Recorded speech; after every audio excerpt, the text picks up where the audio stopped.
नमस्कार दोस्तों, स्वागत है आपका आर के नर्सिंग चैनल में। तो आज हम CHO के लिए कुछ MCQ डिस्कस करेंगे। तो हमारा पहला क्वेश्चन है, all diluents should be store. जो डाइल्यूएंट्स होते हैं वैक्सीन के साथ में जिनको मिक्स किया जाता है उनको कितने डिग्री सेल्सियस पर स्टोर किया जाता है। तो आंसर है इसका option B, at 2 degree Celsius to 8 degree Celsius, 2 से 8 डिग्री सेल्सियस पर उसको स्टोर किया जाता है। नेक्स्ट क्वेश्चन है, after preparation measles vaccine should be use. Measles vaccine को डाइल्यूएंट के साथ में अगर मिक्स करने के बाद में विदिन 1 आवर्स के अंदर जो है यूज़ कर लेना चाहिए। Which of the following statement is most appropriate to convince a mother for immunization of her child. यानी कि इन 4 ऑप्शंस में से कौन सा ऑप्शन राइट है जो कि अप्रोप्रिएट है एक मदर को कन्विंस करने के लिए कि भाई आप अपने बच्चे के लिए जो है इम्यूनाइजेशन लगवाएं, इम्यूनाइजेशन प्रोवाइड करवाएं। तो बेस्ट जो है स्टेटमेंट में से कौन सा रहेगा? ऑप्शन ए है इम्यूनाइजेशन जो कि for your baby. Option B है vaccine are expensive and you are getting it free. Option C है vaccine will prevent the occurrence of disease in future for which it is meant. तो ये option C यहाँ पे right है, vaccine will prevent the occurrence of disease in future for which it is meant. अगर mother को पता चलेगा कि जो वैक्सीनेशन बच्चे के लिए प्रोवाइड की जा रही है वो उसे फ्यूचर में होने वाली बीमारियों से बचाएगी, तो मदर जो है कंफर्म ही अपने बच्चे के लिए जो है इम्यूनाइजेशन जो है वैक्सीनेशन जो है लगवाएगी। नेक्स्ट क्वेश्चन है अपना, the vaccine administered as an intranasal spray. Intranasal spray के थ्रू कौन सी वैक्सीन प्रोवाइड की जाती है? तो वो है इन्फ्लुएंजा वैक्सीन। नेक्स्ट क्वेश्चन है, the vaccine which prevent the effect of future infection are. मतलब ऐसी वैक्सीन जो फ्यूचर इन्फेक्शन के इफेक्ट को कम करती है वो वैक्सीन होती है। ऑप्शन बी राइट आंसर है, प्रोफाइलैक्टिक वैक्सीन। नेक्स्ट है, after receiving immunisation for diphtheria, tetanus and pertussis a child develop swelling and tenderness at the injection site, low grade fever and malaise. The pediatric nurse inform the child parents that this is mild reaction and teach how to manage। उनको teach करना है, यानी कि parents जो है अपने बच्चे को इम्यूनाइजेशन करवाने गए, टीका लगवाने गए थे और वहाँ टीका लगने के बाद में जो है बच्चे की जो है साइड पर स्वेलिंग, टेंडरनेस और फीवर वगैरह, मैलेज वगैरह की जो है बाद में कंडीशन होती है, तो वो घबरा जाएंगे कि भाई हम तो टीका लगवाने गए थे, ये क्या कंडीशन हो गई। तो उनको जब बच्चे को इम्यूनाइजेशन किया जाए, वैक्सीनेशन किया जाए, उसी टाइम पे उनको समझा देना होता है कि इसके ये नॉर्मल रिएक्शन है और ये आपको जो है देखने को मिलेगा, लो ग्रेड फीवर, टेंडरनेस और स्वेलिंग। घबराने की बात नहीं है और आपको जो है आइस पैक जो है यूज़ करना है साइड पर। ये इस तरीके से उनको पेरेंट्स को समझाना होता है। ओके, नेक्स्ट है, measures taken to prevent occurrence of disease. यानी कि डिजीज होने से रोकने के लिए कौन से मेजर्स यूज़ किए जाते हैं? तो वो प्राइमरी प्रिवेंशन के अंदर होता है, जो मेजर्स यूज़ किए जाते हैं प्राइमरी प्रिवेंशन में यूज़ किए जाते हैं। नेक्स्ट है, specific protection and health promotion are measures for.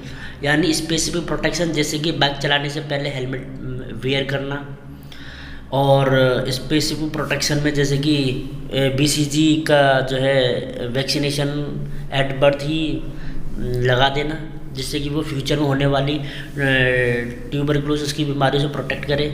तो ये प्राइमरी प्रिवेंशन में आते हैं, ये स्पेसिफिक जो प्रोटेक्शन होते हैं। और हेल्थ प्रमोशन यानी किसी लोगों को हेल्थ के बारे में एजुकेट करना, ये जो है प्राइमरी प्रिवेंशन के अंदर आते हैं।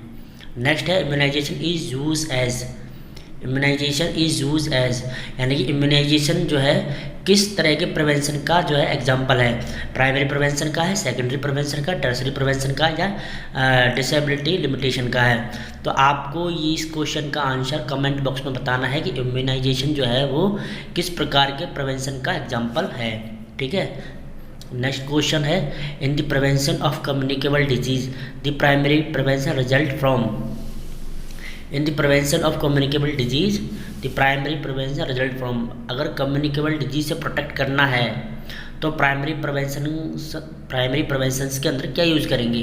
ऑप्शन ए है immunization, option B early diagnosis, option C strict isolation, option D है ट्रीटमेंट ऑफ डिजीज़। देखिए ट्रीटमेंट ऑफ डिजीज़ ये सेकेंडरी प्रिवेंशन में करते हैं, स्ट्रिक्ट आइसोलेशन ये भी सेकेंडरी प्रिवेंशन में करते हैं, और अर्ली डायग्नोसिस ये भी सेकेंडरी प्रिवेंशन में होता है। तो यहाँ ऑप्शन ए है जो राइट है, इम्यूनाइजेशन। इम्यूनाइजेशन जो है वो प्राइमरी प्रिवेंशन का एग्जाम्पल है। नेक्स्ट है conducting Pap smear examination to detect cancer is. अगर कैंसर सर्विक्स के जो है डिटेक्ट करने के लिए पैप स्मीयर एग्जामिनेशन करते हैं तो ये किस तरह का जो है प्रिवेंशन है, तो ये जो है सेकेंडरी लेवल का प्रिवेंशन है, क्योंकि सेकेंडरी लेवल के प्रिवेंशन में होता है अर्ली डायग्नोसिस एंड ट्रीटमेंट। क्योंकि यहाँ पर कैंसर सर्विस की पैथोलॉजिकल कंडीशन अपेयर हुई है, इसीलिए पेशेंट को जो है पैप स्मीयर एग्जामिनेशन के लिए कहा गया है, तो ये सेकेंडरी लेवल का प्रिवेंशन है। नेक्स्ट है secondary level of prevention of disease include. Secondary level of prevention में क्या इंक्लूड होता है? Option A rehabilitation and disability, option B specific protection and screening, option C early diagnosis and treatment. तो यहाँ answer option C आएगा, early diagnosis and treatment, ये secondary level of prevention में होता है। Tertiary prevention is needed in which stage of natural history of disease. यानी tertiary level का prevention जो है किस प्रकार की हिस्ट्री, नेचुरल हिस्ट्री की डिजीज़ों में देखा जाता है? प्री पैथोजेनेसिस ये प्राइमरी प्रिवेंशन में होता है, पैथोजेनेसिस ये सेकेंडरी प्रिवेंशन में होता है, प्रोड्रोमल स्टेज ये भी सेकेंड स्टेज जो है सेकेंडरी प्रिवेंशन में ही देखा जाता है, और टर्मिनल स्टेज जो है ये टर्शरी प्रिवेंशन में आता है। नेक्स्ट है isolating and treating a child with measles means, मतलब जो है चाइल्ड जो है उसको मीजल्स डिजीज़ हो चुकी है तो उसको आइसोलेट कर दिया गया है, ये किस तरीके का प्रिवेंशन है? Primary, secondary, tertiary, primordial. तो चूँकि हम जानते हैं कि सेकेंडरी लेवल की प्रिवेंशन में अर्ली डायग्नोसिस एंड ट्रीटमेंट होता है, तो यहाँ पे डिजीज अकर हो गई है, उसका ट्रीटमेंट चल रहा है, means option B secondary level का प्रिवेंशन यहाँ आंसर सही रहेगा। नेक्स्ट है lifestyle modification is an example of. Lifestyle modification किस प्रकार का एग्जाम्पल है? प्रीमोडियल प्रिवेंशन का, प्राइमरी प्रिवेंशन का, सेकेंडरी प्रिवेंशन का, टर्शरी प्रिवेंशन का। तो यहाँ ऑप्शन ए जो है प्रीमोडियल प्रिवेंशन आंसर आएगा।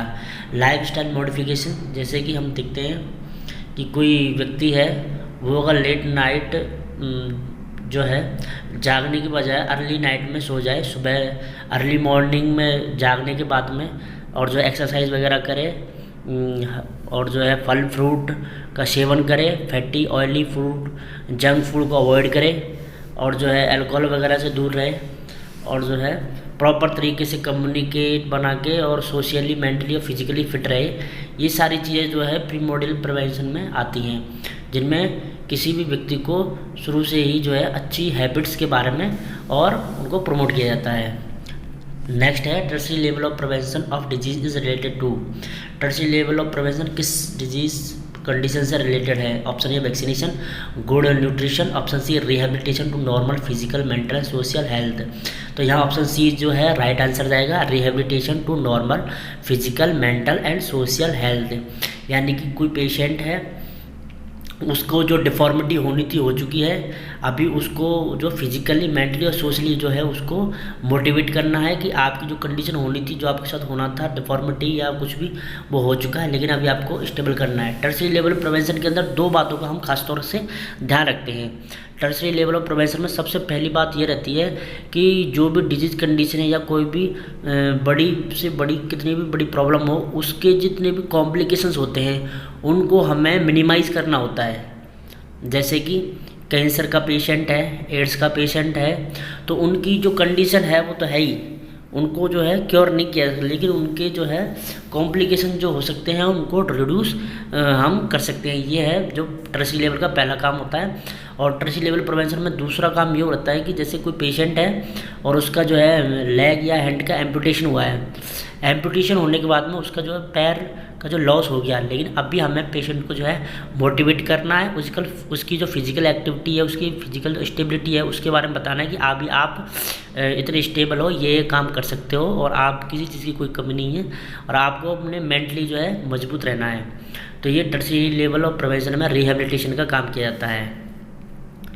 Thank you friends. अगर आपको वीडियो अच्छा लगा तो प्लीज़ लाइक करें, सब्सक्राइब करें और कमेंट्स में अपनी राय ज़रूर बताएं। Thank you.